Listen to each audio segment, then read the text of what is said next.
Welcome. I hope you're all doing well and staying safe and healthy. It's so good to be with you on this Wednesday as we get together for a little midweek Bible study and devotional time. And I'm so glad that you've chosen to join us today to do just that.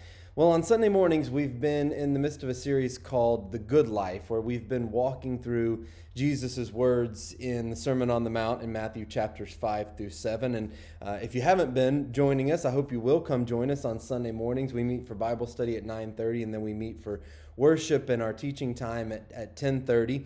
I'd also encourage you to, if you haven't listened to our sermons so far, or our Wednesday night devotionals, to go check them out on YouTube. You can find them at 20th Street Church of Christ on YouTube, and all the stuff is there. All of our worship time and sermon time, and even our Wednesday devotionals are there. So I hope you'll check that out. And I'd also encourage you to come join us on Wednesday nights for our Bible study as we get together in person at the church building. If you're in the area, to come join us at 6:30 tonight and pretty much every Wednesday night, unless the weather doesn't cooperate.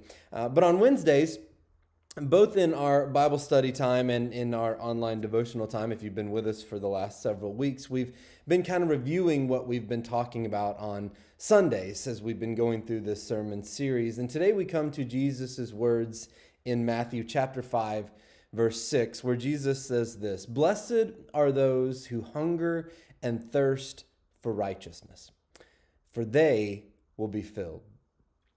I don't know how many of you watched the Super Bowl this past Sunday, but I'm guessing it was more than a few of you. Maybe even some of you attended or had or hosted a Super Bowl party. And certainly at most Super Bowl parties, the game is on. You know, the TV is on and the game is on the TV. But for the most part, the game is secondary to the main attraction. No, I'm not talking about the halftime show, and no, I'm not talking about the commercials that come with it, although a lot of people do watch the game for that. The main attraction, most of the time, is the food. In fact, Super Bowl Sunday is second only to Thanksgiving Day in terms of the amount of food that is consumed. So how much food will be eaten? Well, I talked about this a little bit on Sunday, but I'll go through the statistics again because they are just absolutely mind-boggling. An estimated 278 million avocados were eaten.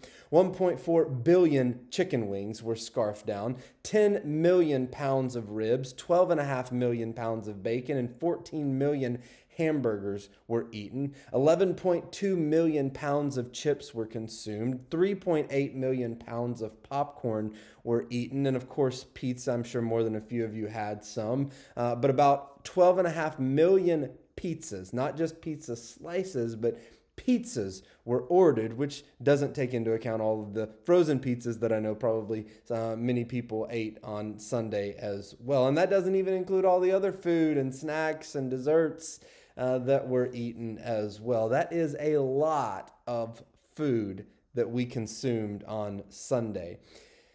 You know, it's interesting. When we read Jesus' words about hungering and thirsting for righteousness, I think about all that food and just the access to food that we have. When I think about Jesus' words here about hungering and thirsting, I think it's sometimes difficult for us to grasp the depths of what he's talking about. Because in our country, most of us don't really have to worry about being hungry or thirsty. Yeah, maybe we go for a few hours without a meal or a snack and our stomach starts grumbling, or maybe we exert ourselves working or exercising or whatever it may be, and we need some liquid to quench our thirst. But for the most part, going hungry and thirsty aren't really big concerns.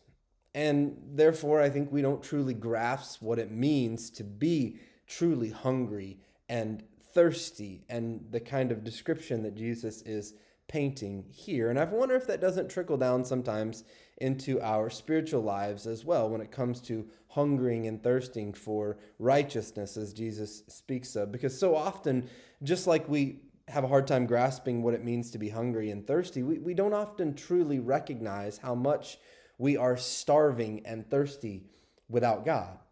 Because in our culture, we have so many options when it comes to entertainment and activities and events and all of these things that we can spend our time and our energy and our resources on. And it's easy to just to stay busy and intake and intake and intake. And we tend to pursue things. We tend to hunger and thirst for other things more than we pursue and hunger and thirst for God and His kingdom and His righteousness. We spend so much time and energy trying to fill ourselves up with all these other things.